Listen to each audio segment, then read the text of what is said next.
Carta a um amigo.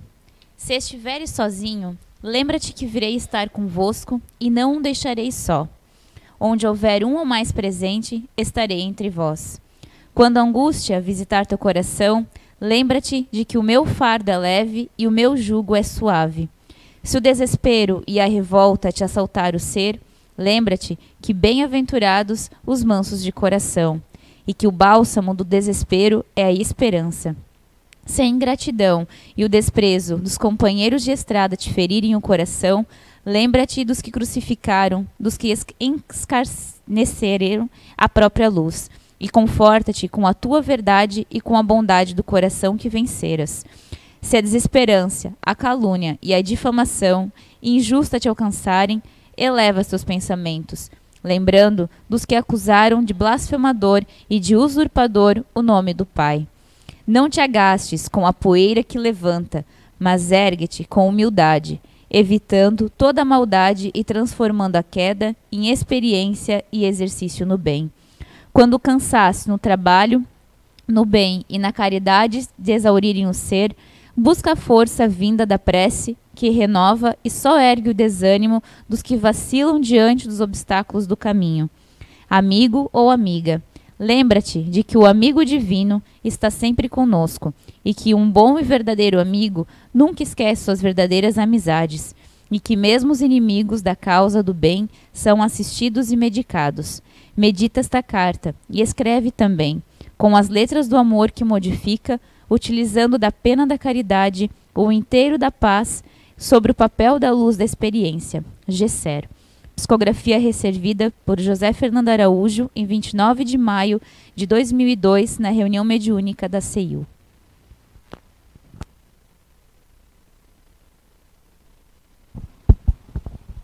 Boa tarde a todos.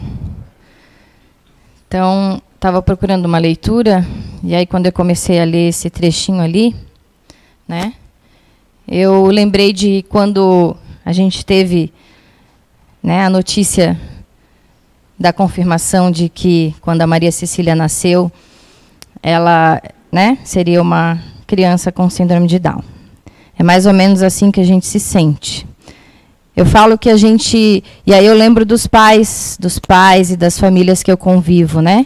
Quando tem um diagnóstico recente, né?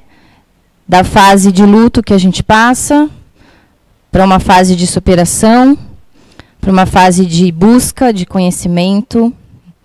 Eu vejo essas mães, principalmente as mães, que é com quem eu mais converso, né? Quando levam as crianças lá para atividade comigo, o quão elas vão atrás de tudo, né? De todo o conhecimento, de tudo que surge, de toda a terapia que aparece, de tudo que se descobre, porque é uma busca constante, né, para saber. E a ciência também não tem ainda essas respostas, né, sobre o autismo. No meu caso foi um pouco diferente, né, porque a síndrome de Down, você vai lá, faz um exame cariótipo e confirma, né? Já o autismo tem um diagnóstico muito mais difícil de fazer, né? Ele é clínico, não existe um exame de sangue que comprove que a criança tem autismo ou não. Então, aí essa carta me lembrou, assim, né? Que são momentos que a gente passa, mas que se a gente começa a olhar para o lado, a gente tem que sair dessa questão de olhar para a gente, de olhar para o nosso mundo e de pensar, que eu nunca pensei, mas seria... O que seria eu se pensasse isso, tendo o conhecimento que a gente tem do espiritismo, né? Mas que acredito que a grande maioria das famílias se perguntam, né? Por que comigo? Por quê? Deus, por que comigo? Essa é a pergunta que acredito que é a primeira coisa que vem à nossa cabeça, né? Mas a gente que é espírita e que sabe que tudo tem um porquê nessa vida, né? Hoje eu entendo que a vinda da Maria Cecília foi para mim chegar onde eu estou hoje, trabalhando com as crianças que eu trabalho. Porque se não fosse ela, eu nunca teria esse olhar para essa criança com síndrome, com deficiência ou com transtorno, né? Então, eu vejo que ela foi o meio que Papai do Céu achou para me levar até esse caminho. Porque antes eu trabalhava, e a minha vida toda eu trabalhei né? Fui atleta, depois fui técnica, fui árbitro, e trabalhei com crianças que eram mais do que, se a gente pode usar esse termo, que na verdade ele não existe, perfeito, né? Perfeitas. Porque a criança, para começar a fazer a ginástica, que era o esporte que eu trabalhava, né? Ela tinha que ter uma aptidão acima do comum. Ela tinha que ser muito forte, muito inteligente, muito flexível. Então, é um esporte cruel, um esporte muito seletivo, né? E aí eu passei desse público, dessas crianças, e comecei a trabalhar com crianças com comprometimentos motores severos, né? Crianças que não conseguem pular com os 2 pés, que parece uma coisa tão simples para a gente, né? Pular com os 2 pés. Então, eu mudei completamente o meu foco, né? O meu trabalho. E hoje, como o Beto falou, eu trabalho num programa da Secretaria de Educação, aqui de Blumenau. E a gente trabalha hoje com mais de 400 crianças e adultos com deficiências, transtornos e síndromes. Dentro das escolas, dentro de vários polos, academias, né? Tem a natação, tem várias modalidades. E o meu público específico na ginástica, né? São crianças com autismo e síndrome de Down. Crianças com deficiência intelectual também, a gente vai começar a trabalhar. Mas as crianças com autismo hoje é o meu público maior de trabalho. Então, por isso, só para vocês entenderem como eu vim parar nesse mundo azul, né? Esse mundo do autismo. Então, assim, sempre que eu posso, e é um campo em que existem muitas palestras, muitos estudos, as mães, as famílias se unem muito em busca de conhecimento, né? Porque é uma questão que, como o Beto falou, está muito em alta, mas por quê? Para a gente ter uma ideia, na década de 60, a gente tinha um diagnóstico de uma criança para cada 20 mil. Uma criança com autismo para cada 20 mil. Há um tempinho atrás, ano passado, ano retrasado, acho que foi essa... A gente tem isso, essa fonte é dos Estados Unidos. Tá? Aqui no Brasil, pelo que eu vou nas palestras e pelo que eles comentam, eles não conseguem chegar nesses dados, né, catalogados. Lá nos Estados Unidos, sim. De uma para cada 68 crianças. E aí parece que ano passado saiu que foi uma para cada 36 crianças. Né? Então, algumas pessoas usam a palavra epidemia, mas eu não gosto muito dessa palavra epidemia. Não gosto muito, não. Então, por isso que ela está tão em alta, né? Sendo que a síndrome de Down depende da faixa etária em que a mãe engravida ali, é uma para 800, uma para 1.000, uma para 2.000, tudo depende da fase. E aí outros transtornos e outras síndromes também são bem mais maiores, né? Menores, desculpa, os índices, né? Comparado com o autismo. Por isso que vocês hoje ouvem falar tanto em autismo. Quem que aqui tem alguém conhecido ou na família com autismo? Olha o nosso público, quão pequeno é e quantas pessoas levantaram a mão? Mais 6, 7, 8, né? Para vocês terem uma ideia, né? Então, assim, eu vou trazer depois uns 2 videozinhos que são muito legais. E um deles que eu gostei muito, porque a gente sempre ia atrás de respostas, né? Através do espiritismo, né? O porquê, né? E a gente tinha sempre uma conversa que era a seguinte: é um resgate, né? São espíritos endividados e que, através, né, de uma síndrome de Down, de uma deficiência intelectual, de um TEA, né, que é a nomenclatura correta, que é um transtorno espectro autista, eles vêm para resgatar. Não só o espírito, todo mundo que está em volta. Mas é meu sobrinho. Não, tu também está na história. É o pai, é a mãe, é toda a família, é todo mundo. Todo mundo está em volta ali de uma história. Né? Então, hoje, e aí vendo esse vídeo do Divaldo, eu gostei muito, porque eu penso assim, nossa, então a Terra está muito mais num processo de resgate, a gente sabe que está, né? Nós estamos num planeta de provas e expiações. Mas por que esse índice tão grande, né? Por que esse aumento tão grande? Claro, temos diagnósticos melhores hoje, né? Mas, porque antigamente uma criança dessa provavelmente seria diagnosticada com uma esquizofrenia, com uma loucura infantil, né, nesses termos antigos que eles falam, porque ela tem algumas atitudes, né, dependendo da crise em que ela entra, o porquê. Então, não tinha esse diagnóstico que ainda hoje é muito difícil, né, porque eu acho que a gente tem que ter uma equipe multidisciplinar e a gente tem que ter várias opiniões, porque como o diagnóstico é clínico, como eu falei antes, é mais difícil de ser feito, né? Então, o autismo, por que esse é o símbolo do autismo, né? Achei legal trazer para a gente. Então, é uma fita que é feita de peças de quebra-cabeça, representando o mistério e a complexidade dessa patologia. É um símbolo mundial de conscientização em relação ao autismo. Que é o que a gente se pergunta, né? Nossa, com a ciência que a gente tem hoje, com todos os exames, com todas as pesquisas, por que não consegue se descobrir? Não se tem um porquê. Não se sabe se tem indícios. Ah, pode ser isso, pode ser aquilo, tem fatores genéticos, tem genes alterados, tem um monte de coisa, mas não se tem. Não se tem uma coisa, não. Ah, é isso e aquilo. Não se sabe, né? Então, a gente trouxe nesse mês esse tema por quê? Porque dia 2 de abril, que passou agora, é o Dia Mundial de Conscientização do Autismo. Inclusive, a gente fez a NSC fez uma reportagem, não sei se vocês chegaram a ver, a gente até participou, né? Eu participei com um aluno. Foi uma reportagem muito legal, que foi ao ar no dia 2, na segunda-feira, né? Falando sobre esse Dia Mundial de Conscientização do Autismo.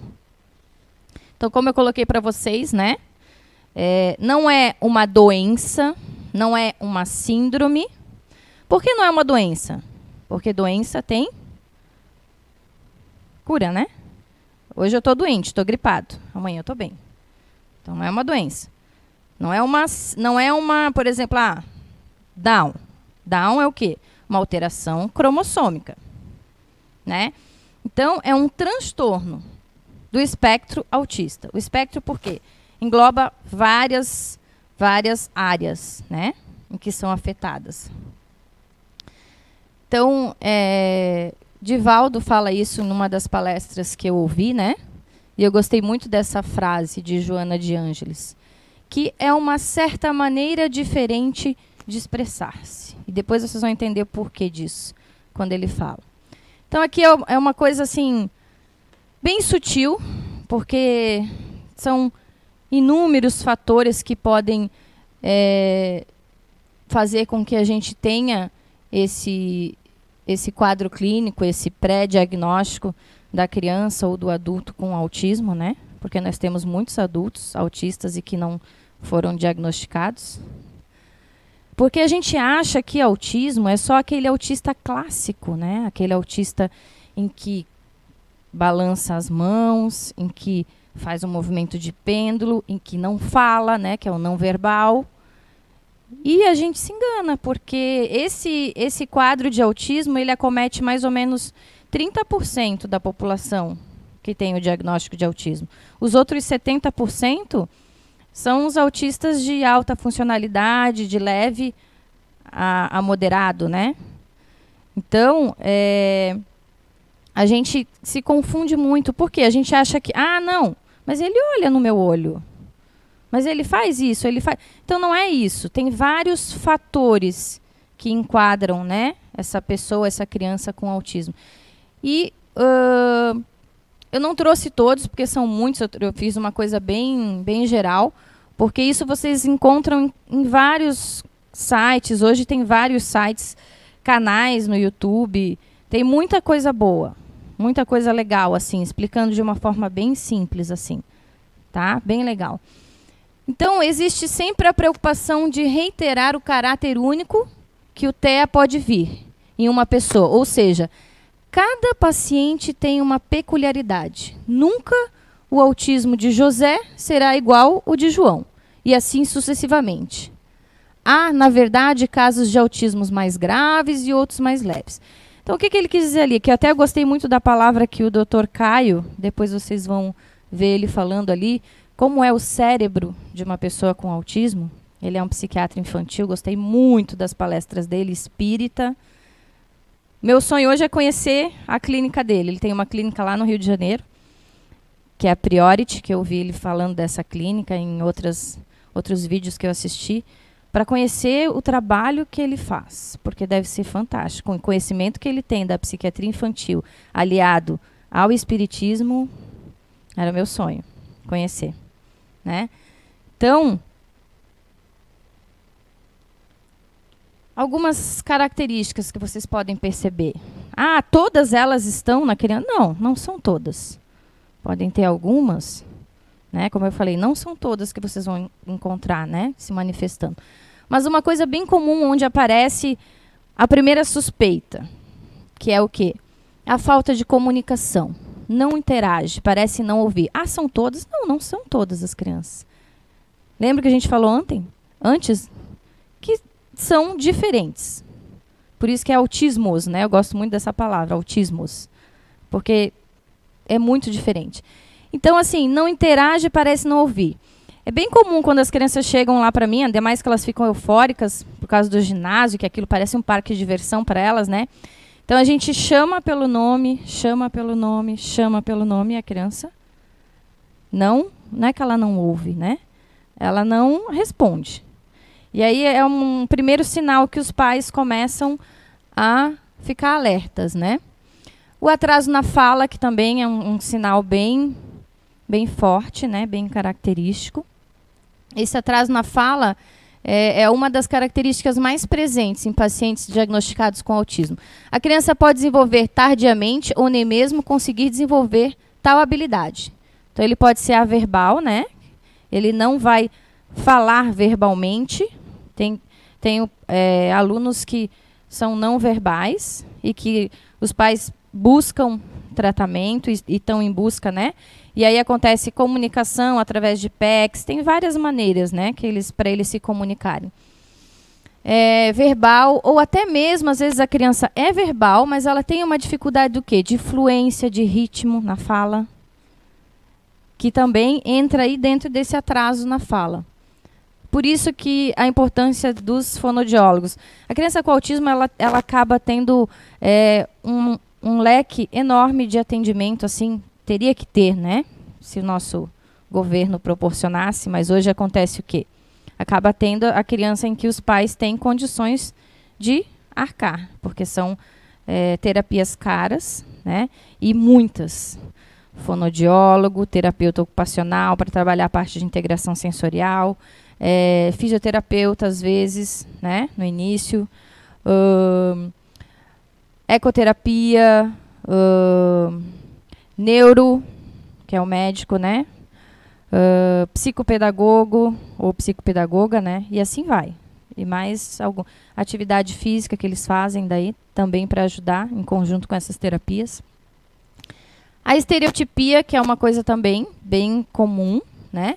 E essa estereotipia, ela é o quê? Um comportamento de padrão repetitivo. Então, ela pode ser desde uma coisa mais simples, um gesto motor, como eu fiz antes, né? Bem comum, que aí a gente, né? Como ela pode ser o quê? A predileção por um objeto ou um assunto. Ele tem um hiperfoco, ele adora dinossauro. Então, ele vai saber tudo sobre dinossauros. Não deixa de ser um comportamento de padrão repetitivo que ele tem. O contato visual, que é uma das questões que ficam mais claras, assim, quando a gente fala em autismo, é a primeira coisa que nos vem na cabeça, né? Apesar de ele não ser, como eu falei antes, para todas as crianças. Eu tenho crianças que fazem contato visual bem fácil, bem tranquilo. E eu tenho outras que eu sei o quanto é difícil para elas olharem no meu olho, quando a gente está fazendo uma atividade. O quão difícil é. E aí, em uma das palestras que uma mãe deu, ela me explicou, finalmente eu consegui uma explicação. Por quê? Ela fala que a criança que tem essa dificuldade, né, que tem esse transtorno de processamento sensorial, dentre um deles, né, em que entra aí a visão, a audição, o olfato, o paladar, o sistema vestibular, elas podem ter um transtorno de processamento sensorial em vários sistemas. E aí que vem as dificuldades, a sensibilidade, às vezes, ao barulho, né? A minha filha é síndrome de Down, mas tem um transtorno de processamento sensorial. Ela tem uma seletividade alimentar, como muitas crianças com autismo têm. Alguns escolhem se alimentar através da cor, outros da textura. Só come o que é amarelo. Outros só comem o que é de consistência mais molinha, né? Barulho, ela vai puxar a descarga, ela coloca a mão no ouvido. Porque para ela aquele barulho é muito alto. Que para a gente é comum, para ela não é. Tátil, que é bem comum também. A criança vai cortar a unha, vai cortar o cabelo, etiqueta de roupa. Tudo isso para eles é, pelo menos para ela, que tem esse transtorno de processamento sensorial, é horrível. Dor, ela sente dor. Que para a gente parece ser manha. Ai, manha, né? Cortar o cabelo, onde já se viu? Doer, cortar o cabelo, cortar a unha? Para ela dói. E para as crianças que têm esse transtorno de processamento sensorial, sentem também.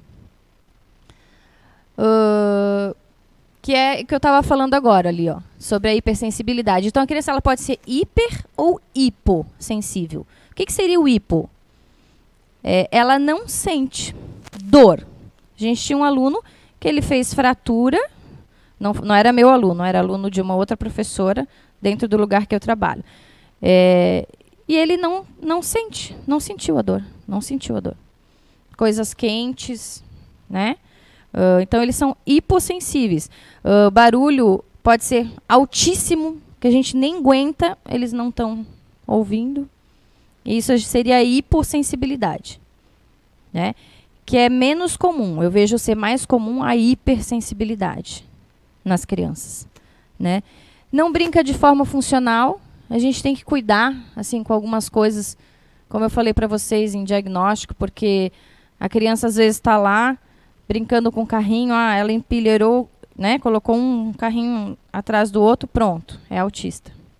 Tá mais ou menos nesse sentido, a gente tem que tomar um cuidado, né?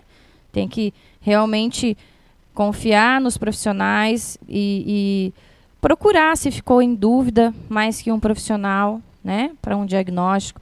Não se fecha um diagnóstico em uma consulta ou em 1, 2, 3 meses. É uma coisa que se leva alguns meses, com vários terapeutas juntos, com o médico, com o neuro, para aí se fechar um diagnóstico. E se fechando esse diagnóstico, não quer dizer que a criança vai ficar naquele diagnóstico a vida toda, né? Isso é uma coisa que não existe. Entre outros, eu coloquei outros, porque tem muitas outras coisas, se a gente for, né?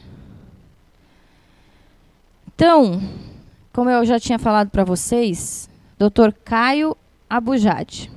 Eu vi, a primeira palestra que eu vi dele foi na 7ª Jornada Portuguesa de Medicina e Espiritualidade, com o tema Autismo, Visão Espírita. Quem tiver interesse, tem lá no YouTube.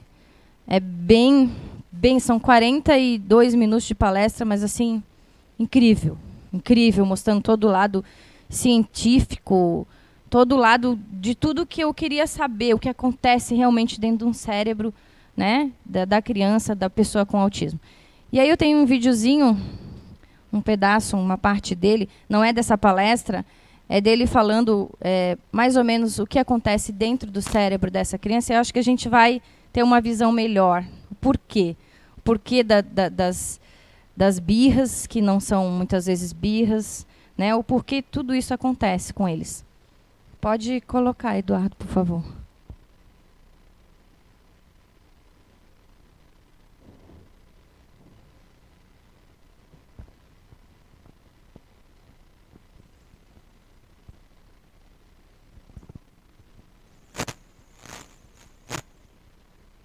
Meu nome é Caio Abujade, eu sou médico psiquiatra infantil, especialista em autismo, convidado pela produção da peça Um Estranho Caso do Cachorro Morto para um debate após a peça. O cérebro do paciente com autismo, ele é um cérebro um pouco diferente do nosso.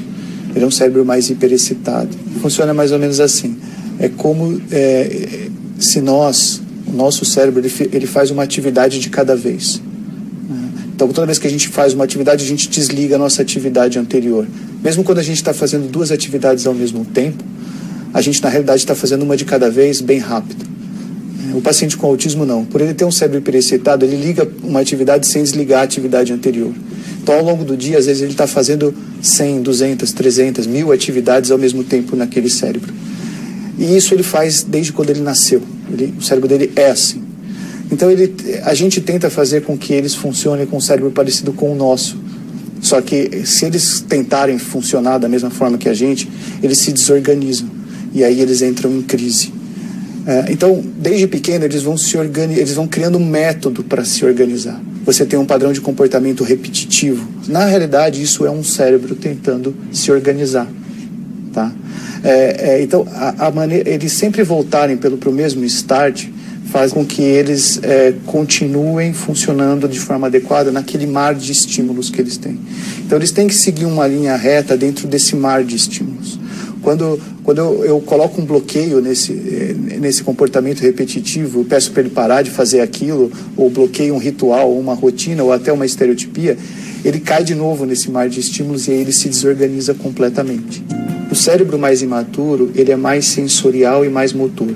Por isso, a gente vai ter predomínio de comportamentos repetitivos motores, que são as estereotipias, e sensoriais, são as hipersensibilidades estática, gustativa, olfativa, visual, né, e auditiva. E aí, conforme ele vai amadurecendo, esses padrões de comportamento repetitivo, eles vão mudando para comportamentos repetitivos que a gente chama de ordem superior, que são comportamentos mais maduros. Então, são baseados em rituais, rotinas, compulsões.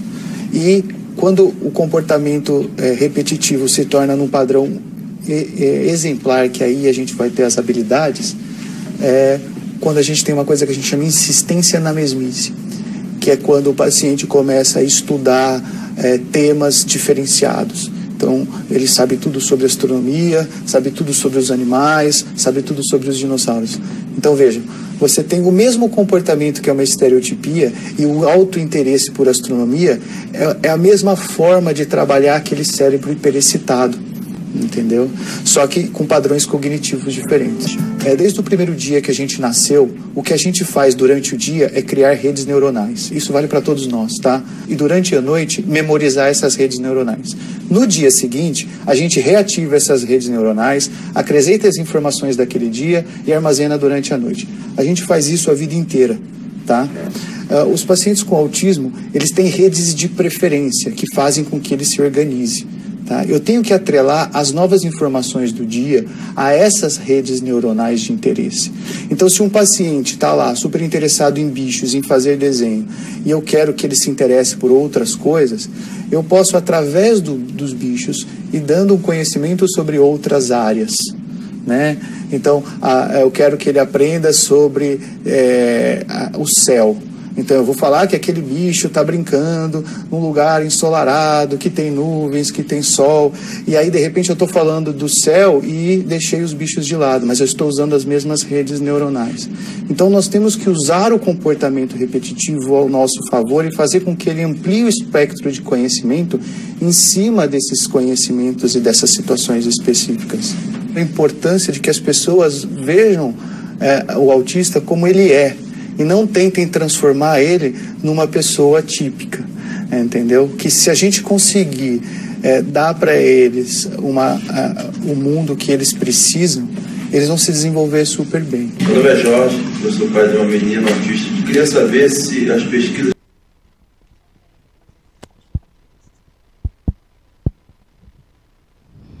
Adorei ele.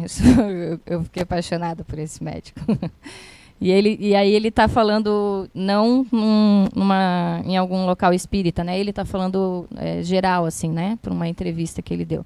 Mas aí nessa jornada portuguesa, onde ele fala especificadamente, né, o autismo dentro do espiritismo, ele fala sobre a epigenética. Não sei se vocês já ouviram falar sobre a epigenética. O que seria a epigenética? Antigamente, até a década de 60, a gente acreditava o quê? Que tudo era o meio, né, onde a gente estava, que provocava as alterações. Aí depois veio a era da genética, né, que tudo era de acordo com os meus genes, né.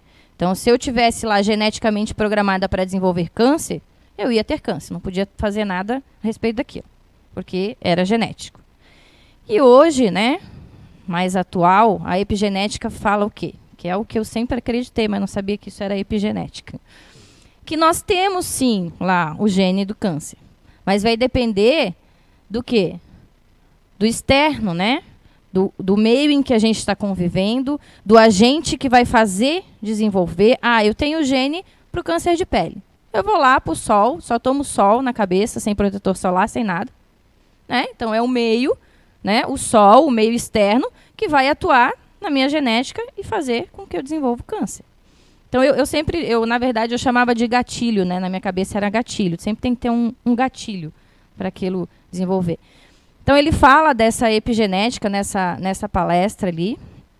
Eu não vou me aprofundar porque é muita coisa, né? Ele fala também que nós estamos hoje numa terceira geração, achei muito interessante isso, terceira geração pós-guerra. E aí existem estudos que falam o quê? Que as mudanças na genética acontecem, né? Quando grandes mudanças ambientais acontecem. E a partir da terceira geração. Então, ele está associando toda essa transformação, essa mudança que está acontecendo em alguns genes, né? Lá de 3 gerações atrás, a mudança ambiental que a gente passou, né? Que foi a Primeira e Segunda Guerra Mundial. Então, o que mais que ele coloca? Que ocorrem erros genéticos, metabólicos e imunológicos na formação do cérebro da criança, né, da pessoa com autismo. Então, o autismo seria um distúrbio o quê? Neuro, imuno e endócrino. Né? O que mais que ele fala? Eu só estou pegando assim, algumas, né, porque a palestra são 45 minutos, né, alguns pontos que eu achei bem interessante. Acontecem o quê? Acontecem mudanças nas formas como esses neurônios se conectam e migram dentro do cérebro da pessoa com autismo. É diferente. Existem proteínas, né, dentro do nosso cérebro que fazem com que esses neurônios cheguem aos lugares. Então, eles seguem caminhos. Isso eu achei muito interessante, né? Caminhos exatos. E no cérebro da pessoa com autismo isso não acontece. É uma confusão, né? Ele fala também sobre a mielinização. O que é essa mielinização? É a capa de gordura, né, que está envolta nos nossos neurônios para que o quê? Para que eles façam a sua função mais eficiente. Na pessoa com autismo é diferente essa mielinização. Ele fala sobre a poda neural. O que é a poda neural? A gente perde os neurônios sem função. Isso é comum, acontece lá na infância. E aí, na criança com autismo, isso acontece de uma forma distorcida.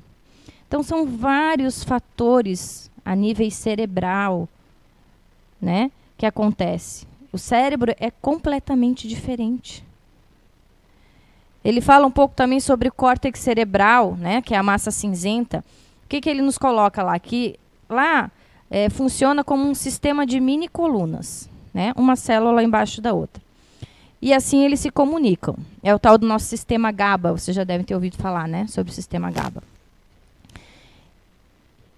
É um sistema inibitório, né? E na pessoa com autismo ele não funciona bem, esse sistema GABA. Né? Ele fala que a conectividade entre os neurônios é diferente. Ele fala sobre o corpo caloso, que nas pessoas, nas crianças, né, no bebê com autismo, ele é danificado morfologicamente e funcionalmente. Aí ele liga isso a Hermínio Miranda, num livro que chama Alquimia da Mente, que Hermínio coloca que até 1 ano de idade o espírito ele está ligado ao lado direito do cérebro. E aí depois de 1 ano, né, acontece essa ligação com o lado esquerdo. Quem é responsável por essa ligação, depois de 1 ano de idade, é esse corpo caloso, é que faz essa ligação entre o lado direito e o lado esquerdo do cérebro. E aí, na criança com autismo, ele tem uma deficiência nesse corpo caloso. E aí, o que ele pergunta? Então, será que é isso que causa essa dificuldade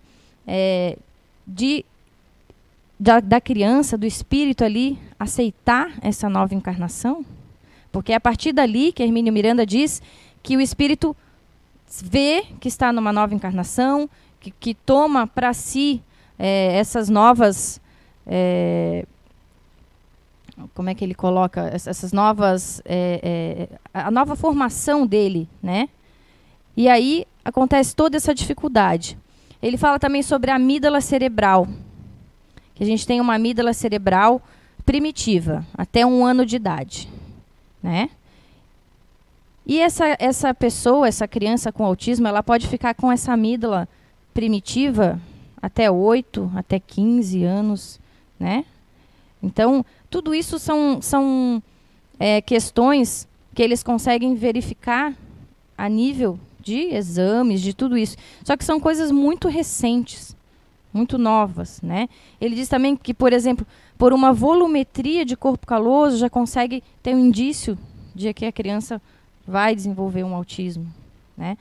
Mas uma das coisas que eu achei mais interessante que ele fala, né, sobre principalmente a questão da influência do meio, do local, da doutrina espírita, enfim, né, da casa espírita, do tratamento espírita nessa pessoa, nessa criança. Da importância. E lá ele cita que ele vê uma diferença enorme em pacientes que fazem um tratamento dentro de uma casa espírita, com a fluidoterapia, com a desobsessão. Ele cita o caso de um paciente com autismo severo que ele tem, que ao ser colocado, né, em uma sessão de desobsessão, eles veem, né, que ele foi um atirador que deixava, eu não sei como é que chama, Kurt não está aí. Aquele que deixa as bombas caírem, né, lá no avião bélico, né? É isso, né, um atirador bélico. E aí veio toda essa culpa, né, que ele carrega, e aí se manifestando através, né, nessa encarnação do autismo, né? E bem, isso eu sou suspeita em falar porque a Maria Cecília fez tratamento e faz aqui na casa desde que ela nasceu, assim. E aí ele fala que é a epigenética positiva, como a gente pode usar ela, né, de forma positiva, que seria através desses tratamentos. E realmente isso não tenho dúvida nenhuma de que acontece, né? Através da fluidoterapia, a gente tem várias evidências clínicas, né? Imagina as evidências que a gente nem tem como comprovar que aconteceram e acontecem a nível cerebral, né? De sinapses e de tudo o que acontece, né? Pode colocar. Para ir encerrando, eu tenho esse outro vídeo que eu coloquei para vocês, que agora sim, né? É Divaldo nos dando uma explicação. Esse vídeo é do ano passado, então é uma coisa bem recente. Divaldo, ele está com um médico, não sei se vocês já ouviram falar, ele está morando na Mansão do Caminho, que é o Dr. Juan. Ele tem um diagnóstico de autismo de alta funcionalidade, ele é médico. Ele tem uma instituição no Equador, em Quito, em que ele trabalha com crianças com autismo. Aí ele escreveu um livro, Terapia Aliana, né? E ele está morando no Brasil, ele e a esposa, porque em conjunto com o Divaldo, lá com a Mansão do Caminho, eles estão fazendo todo um processo, montando todo um projeto de atendimento para criança com autismo. É muito, muito legal. Eles estavam lá na conferência do Paraná, onde a gente foi, e aí eu achei esse vídeo, que eu achei interessantíssimo. A primeira vez que eu vejo Divaldo falar de uma forma diferente sobre o porquê uma criança, né, uma pessoa, né, nasce com autismo. A gente vai pegar o vídeo no meio, tá? Orgásticos. E isso eu fui perguntar aos espíritos. O de que se trata? Porque crianças especiais com várias síndromes, com retardamento da fala, com esta mobilidade quase insuportável, hiperativas. E eles me explicaram que são esses espíritos de outra dimensão, cujo perispírito é diferente do nosso, reencarnando-se na Terra e produzindo em nosso sistema nervoso simpático problemas, entre aspas, de natureza autista ou certas paralisias cerebrais, para poderem aumentar o número de neurônios, abrindo espaço para, na terceira ou quarta geração, nós termos o biótipo das gerações futuras, que caracteristicamente será mais alto, biotipicamente, mais jovial, sem essas emoções de baixo nível, porque estaremos no mundo de regeneração.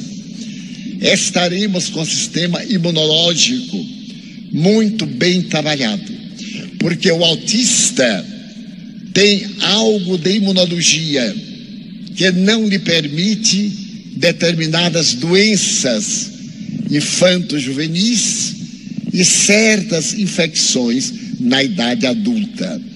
Há um processo imunológico genético e, naturalmente, algumas mudanças de letras genéticas, produzindo, desde a infância, estados epileptiformes, convulsões prolongadas, como se estivéssemos naquele laboratório do primatas homini para o Homo sapiens, que é o elo perdido que Charles Darwin não encontrou.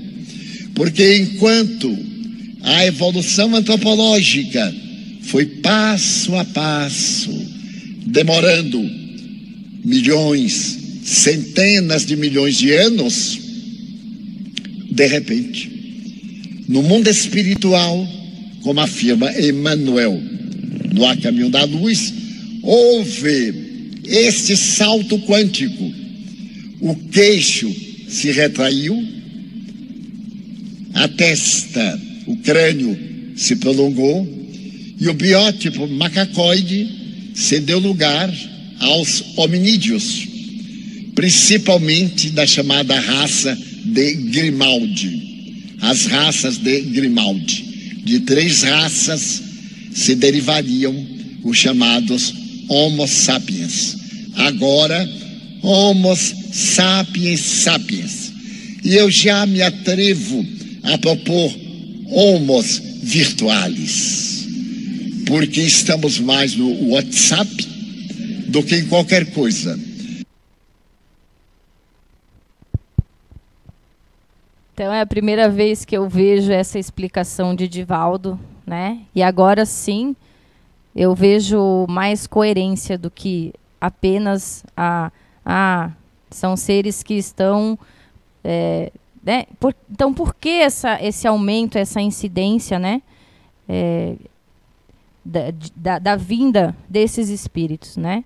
Então eu acredito que não ficou dúvida, né? Que é um processo em que estamos passando e que não é fácil, né? Não é fácil para essa criança, não é fácil para essa família, é um processo muitas vezes doloroso, né? Só quem passa por esse processo sabe o quão é doloroso, né? Principalmente no início, mas que é um processo que é necessário e que eu tenho certeza que é um processo em que nós vamos sair dessa vida, dessa encarnação para a seguinte, muito mais fortalecidos, porque hoje, se a gente vê nas escolas, né, e ele fala, esse Dr. Caio, no final da palestra, né, o que claro que não é perfeito esse processo de inclusão, mas, e eu penso mesmo em relação a Maria Cecília,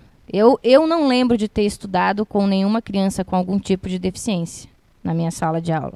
Eu estudei aí na década de 80, 90, numa escola regular, e eu não via nenhuma criança cadeirante, nenhuma criança com paralisia cerebral, nenhuma criança com síndrome de Down, muito menos com autismo na minha sala. Eu nunca convivi com nenhuma criança dessa. E os nossos filhos têm o grande privilégio, essa é a palavra, privilégio de ter hoje nas escolas regulares as nossas crianças com síndrome de Down, com autismo, e o quão melhores seres humanos eles vão ser. Porque eles vão aprender a respeitar, vão aprender a ajudar, a ajuda é mútua. Não achem que só eles ajudam os nossos filhos com algum tipo de... Não, os nossos filhos ajudam muito eles, em muitos sentidos. Eles aprendem muito com as nossas crianças. Né? As crianças que chamamos de neurotípicas, né? Porque normal, ninguém é normal. Vamos aqui, né? Essa palavra normal, eu acho ela muito, né? Não existe normal. Todo mundo aqui é deficiente, né? Ele é deficiente visual, ele também. Eu devo ter uma perna mais curta que a outra, com certeza. Todo mundo tem uma deficiência. Mas, enfim, então, está se caminhando a passos pequenos, mas está se caminhando nessa questão da inclusão. E eu tenho certeza que é um aprendizado para todos nós. Só terminando o último slide, que eu já falei um pouquinho, que como nós aqui da Casa Espírita podemos ajudar, né? Eu já tinha falado para vocês, a terapia de passe, a fluidoterapia é importantíssima nesse processo. Importantíssima, não só para a criança, para a pessoa com autismo, mas para toda a família, né? Em que passa, em que convive. A água fluidificada, que é o que dá, né, a continuidade ao trabalho da fluidoterapia. A psicoterapia, né, a conversa fraterna com essa família, né, o amparo. A sonoterapia, quase que eu ia esquecendo. A gente tem uma amiga, uma conhecida, né, que tem um filho com autismo e é trabalhadora de um outro centro espírita. E ela tem um grupo em que eles dão também palestras aí de orientação. E ela sempre fala nessa questão da sonoterapia, que foi quando o filho dela começou a falar em inglês, né? Que ele fala em inglês. E a sonoterapia, nossa, eu fiz muitas vezes com a Maria Cecília também, né? Porque nós tínhamos muito mais forte assim, né? Batíamos de frente, eu e ela, né? Não sei o que fomos no passado, qual é o nosso débito, estamos aqui para trabalhar e para resgatar, mas alguma coisa tem. Então nós batemos muito de frente, assim, tem, né? Então, assim, a sonoterapia é fantástica. O que é a sonoterapia? Nada mais é do que conversar com esse filho, com essa filha, né? Enquanto ele está dormindo. Porque aí o seu espírito, né? Ele está o quê? O que acontece quando a gente dorme? O espírito se desliga, né, do corpo físico. E aí ele vai te ouvir muito mais claro. Às vezes a gente tem que começar a sonoterapia lá de longe, do outro quarto, até da casa do vizinho, se bobear. Porque a gente começa a conversar mentalmente e a criança desperta. Ou a pessoa, porque a gente faz a sonoterapia aqui também com adultos, não só com pessoas que têm deficiência ou transtorno, enfim, por causa de outras questões também, familiares, enfim, né? Então, começa bem sutilmente até o dia em que tu consegue conversar mentalmente, mais perto. E aí você vai falando, né? O quanto você ama esse filho, o quanto ele é importante na sua vida, que graças a ele você está se tornando uma pessoa melhor, que você está aprendendo a olhar para o lado e ver que a gente não tem problemas, não tem dificuldades, que sempre vai ter o outro em que vai estar passando por dificuldades, por problemas maiores que os nossos, o quanto ele é importante, e aí você vai falando e conversando mentalmente com ele. E aí vai tendo essa aproximação, né? Então a sonoterapia também é um instrumento fantástico que a gente usa muito aqui na Casa Espírita, né? E principalmente o amor, né? A paciência e o amor. Porque eu vejo as famílias, eu vejo tudo que essas mães passam, né, nessa questão dessas dificuldades, quando eles entram em crise, os olhares que julgam, né? Tô lá num shopping, uma criança com síndrome de Down, é fácil de você olhar para ela e ver, é uma criança, né? Tem síndrome de Down. Agora uma criança com autismo, que entra em crise, começa a chorar, a se espernear, a bater com a cabeça no chão, a se agredir. Você está passando e olha aquilo, o que você vai pensar? Ai, que criança mimada, né? Esses pais que não fazem nada. Então, as famílias passam por tudo isso. Nesse sentido que eu falo que não é fácil. E eles passam. Nossa, eu tenho cada mãe, cada família que, olha, é um exemplo. Obrigado, gente, pela paciência e uma boa semana a todos.